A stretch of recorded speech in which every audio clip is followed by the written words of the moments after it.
यांच्यामध्ये सागर बंगल्यावर सध्या बैठक सुरू आहे। भाजपा आणि अजित पवार गटातील जागांच्या अदलाबदली संदर्भात या बैठकीमध्ये चर्चा सुरू असल्याची माहिती मिळते। तर अजित पवारांना देण्यात येणाऱ्या जागांवर या ठिकाणी चर्चा सुरू असल्याचंही कळतं। बावनकुळे आणि शेलार सुद्धा या बैठकीसाठी उपस्थित आहेत। अधिक माहितीसाठी थेट जाऊयात आमचे प्रतिनिधी विनायक डावरुंग यांच्याकडे। विनायक, सागरवर सध्या महत्त्वाची बैठक सुरू आहे। अजित पवारांना कोणत्या जागा द्यायच्या आणि जागांची अदलाबदल या संदर्भामध्ये चर्चा।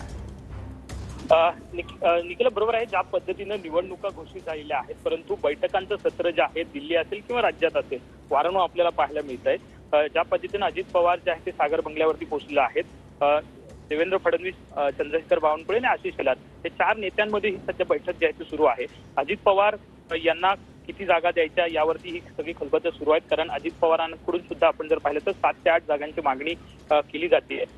गडचिरोली सारखी जागा जी आहे ती सुद्धा अजित पवारांकडून मागितली जाते।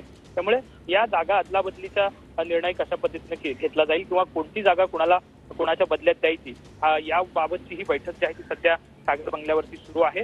आणि ही सगळी खलबतं जी आहे ती अखेरच्या टप्प्यातली सुरू असली आपल्याला पाहायला मिळते। कोणत्याही क्षणी 1-2 दिवसात ही सगळी उमेदवारीची जाहिरी जी आहे ते होणार आहे आणि त्या आधीच्या ही सगळी खलबतं जी आहे ती सुरू असलेल्या पाहायला मिळत आहेत।